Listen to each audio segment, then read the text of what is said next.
Hi, my name is Aisha. Welcome to One Elder Speaks. I haven't really done one of these videos in quite a while. I've been super busy. I know you guys have been too. I hope everybody's safe and is being able to find their way in the brave new world that we live in. Today I wanted to speak about, I wanted to revisit responsibility and kind of go into it in a little bit more depth. In another video, I already spoke about how we're responsible for, of course, our thoughts and our actions, but also that we're responsible for the energy that we bring into a room and the energy that we bring to our interactions with other people, and how we're actually on an energetic level responsible for the energy that other people bring to us in our space, in our room. As far as not trying not to put project. That's what it is. Trying not to project our whatever's going on with us onto these people and allowing them to come in without any kind of preconceived notions. So we already addressed those parts of responsibility. And I kind of wanted to talk to you about Ho'oponopono a little bit and touch on that. I've already talked about that in another video as well, but that also kind of linked in with the responsibility. Ho'oponopono is a Hawaiian ritual of healing. It's incredibly simple and incredibly powerful, all at the same time. And I'm going to run through it just real quick since it is so easy. You're going to hold this person or this, or this group or whatever in your mind, whatever you want healed, even yourself. You can hold yourself there. And the first thing you do is you say, I'm sorry. And then you feel the sorrow for all the hurts that these, that the person or these people have had in their life, all the sadness, all the break, all the, all the sharp edges and all the, all of that. And you feel that, I'm sorry. The next step is you say, please forgive me.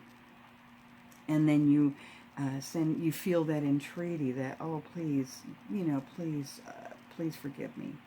And you feel that. And you say, I love you, and then you feel all that love, and then thank you, and you feel all that gratitude. Now you can mix up,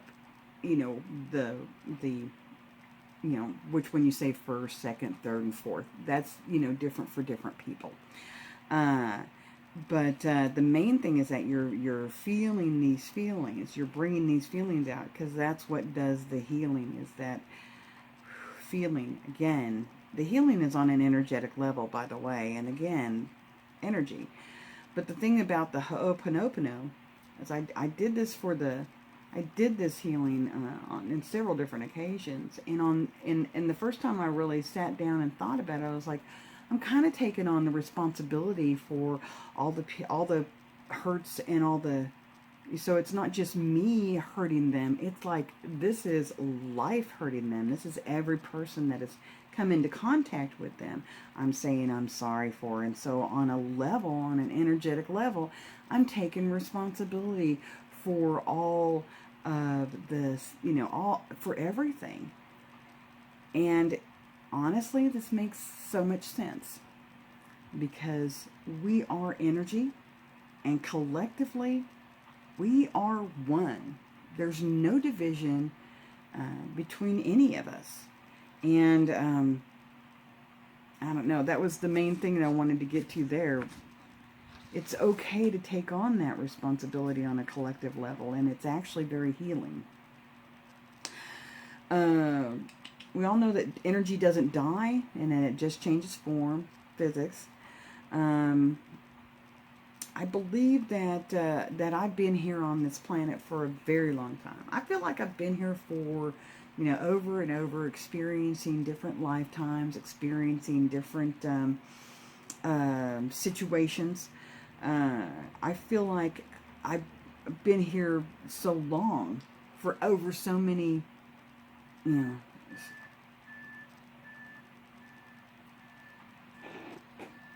Okay, that was pretty weird.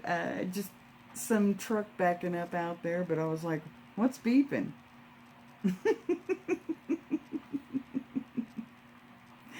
Okay. I feel like I've been on this planet for a very, very long time, and that I've had a lot of experience, being, every gender, every race, every mental and physical capacity, every situation. I feel like I've been here forever, absorbing all this information. And so for me to take on the responsibility of the collective, yeah, we're all energy. We're all connected. Yeah.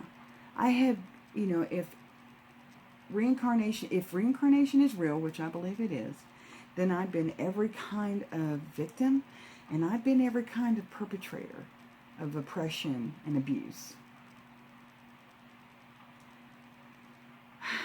And when you take on that responsibility, this kind of opens up.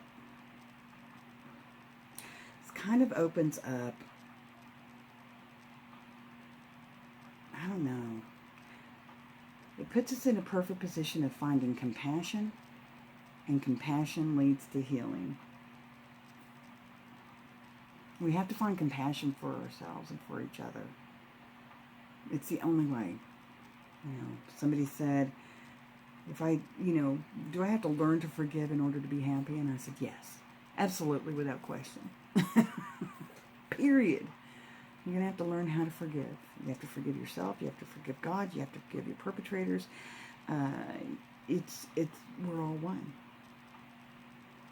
And we have to have compassion for ourselves, and compassion for the collective, and compassion for our perpetrators. We are all one. You don't forgive and forget. You don't forget. Forgiveness is very conscious. I know what happened, and I still forgive you. I'm not going to hold on to that hurt and that pain. I'm going to allow it to go. And I'm not going to let it define who I am, but it will absolutely define who I will be walking forward, moving forward. It absolutely will define who I am to other people. I do not wish to perpetuate the hurts and the pains. I do not wish to be that. And so I know enough not to. If I forgive, great. But don't. It's not about forgetting. It never has been. Energetically, we're all one. If I hurt you, I hurt me. If you hurt me, you hurt yourself. There's no reason for us to hurt each other anymore. And in all honesty, what we're all coming down to right now is we're coming to a place where we're being asked to level up. We're being asked to set aside the hurts and pains of yesterday and live a different life moving forward. We've been calling it the ascension. This is kind of what we're dealing with, and it's important.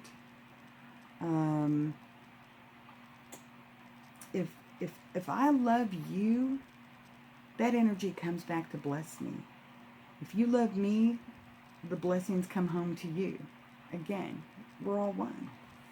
And this extends not just to humanity, but this extends to the plants, to the animals, insects, to the planet, to the universe. On all levels, we're all energy, down to our very core. We're all connected through that energy, and we all have access through that energy. So my responsibility extends from my center, from my center outward into infinity. So also my capacity for compassion must start from my center and move outward into infinity. I'm still working on it. But that is the goal for me, because human beings thrive in places where love exists, where compassion exists, where forgiveness exists, where hope exists, where people help one another. These are the situations where we thrive. So this must be who we are at our core, and this must be who we were meant to be and how we can choose to live.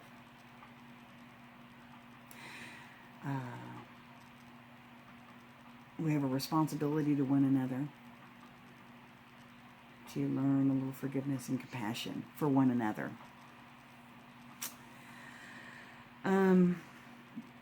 One of the things that I really see for the future, or would like to see for my future, is intentional community, which also includes like a trauma center, like a place for people to get back to nature, get back to silence, quiet them busy, and to find and to start healing their traumas.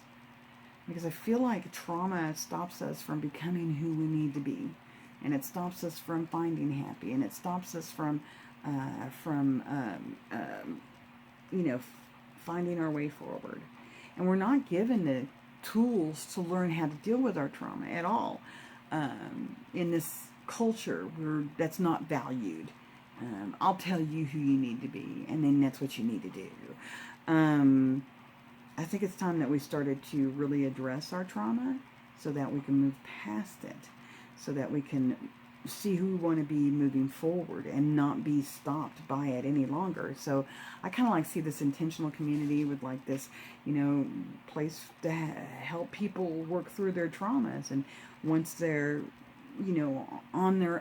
once they're in a place where they are working through their traumas and they're doing the practices and they're putting in the effort, then, they can move on to the next stage of their life.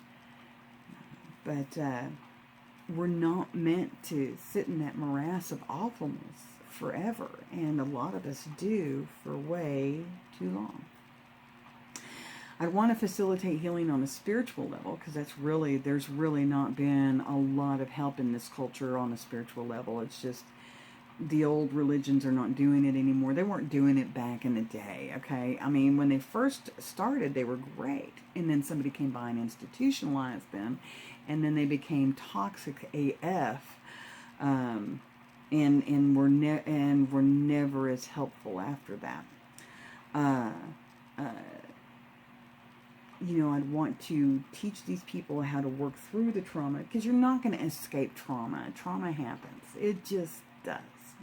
It's not a safe place to live. It just is what it is. But once we learn how to work through our traumas, then we can kind of walk into the world with a different energy, and we can have different expectations for our future, and we can address people and bring them in with the different energy, and it's going to exponentially kind of grow from there. And this place is a place for people who want to heal, and like I said, willing to put in the time and the effort, because it's hard to look at your trauma and then to work your way past it and say, I'm going to be okay. And look at all that darkness and feel all that sadness. We were taught to repress the sadness and repress your feelings. Stuff them down. No, you want to feel that. You want to feel that. That healing is in that feeling. It's totally there. You got to feel that, even though it's painful, and walk through that. And then on the other side, you go, oh my God, I walked through that. I walked through that. I made it. It deepens your compassion as a human being. It deepens who you are as a human being. I gotta quit touching this table. It's wobbling my camera. Now, I feel like we're all on an ascension track, and that was, 2020 has really been the year of ramping this whole thing up. We need to kind of get our collective shit together, basically, so that we can, because the world there's something going on in the universe, and this world is changing on a rapid pace. And And we're also going to be asked to change as well. And so we kind of need to step up our game. If you've been wallowing in victimhood, it's time to step it up and start thinking about, how am I going to heal this? How am I going to move forward? How am I going to go from here? Some of the, over the years, I've listened to Dr. Wayne Dyer. I've read a ton of self-help books. I've watched I watched a lot of shows and documentaries and stuff like that. But recently, what I've been kind of into is Soberish podcast with Jessa Reed, and Synchronicity with Noel Lampert, Ryan Singer's Paranormal You, and This Is Where the Magic Happens, Karen Rontowski's Supernatural Karen, Paranormal Karen. I'm sorry, Paranormal Karen. That's a real informative podcast. I've been I don't know, there's a lot of information out there if you're interested in getting into this. And, our culture, like I said, has not ever fed our spirituality. We weren't taught any of that, and it certainly was kept separate from the culture. As far as, anyway, I'm not going to go on there. Anyway, so it's time for us to start seeking out our own healing and seeking out our own growth. And I think that we're going to be doing this through forgiveness and through compassion. But if you'll look for healing, you will find it. If you're looking for information, search it out. You'll find what you're looking for, and it'll fascinate you, and you'll be in, and you're like, oh my God, this is so much fun. So I just want to give kind of a shout out to those people. For you, for the people out there who are marching in the streets, I just wanted to kind of give you a little something here. For those of you who are in the protests and who are, no justice, no peace, that sort of thing. I'm gonna say that, what you're doing when you're collectively coming together is you're building energy, and a lot of it. And you can actually affect change very well by doing that. I'm going to put out there that maybe you don't want to say, I can't breathe, because what that does is that you say, I can't breathe, I can't breathe. You're saying, I am being oppressed, I'm being oppressed, but the energy is not allowed to build because it's oppressed. It's weird, but if you can feel that energy of those people saying that, you can feel it. It's just dampening. It's right here. It's right here. So I want to give you something, a different mantra to say when you're out there and you're together and you're all collectively wanting to make a difference and make a change. Start chanting, we are one. We are one. We are one. It builds. That energy builds. So I'm just going to set that out there for any of you Arsenal people out there who want to change the world. I mean, this is something to think about. We've been stuck in the mire of oppressive institutions for, centuries. Century upon century upon century. It's been forever. And it's time to kind of break out. And that means the oppressive institutions that we built up within ourselves as well. So it's time. It's time. All right. Love you guys. Have a wonderful week. And I'll see you later, man. All right. Bye.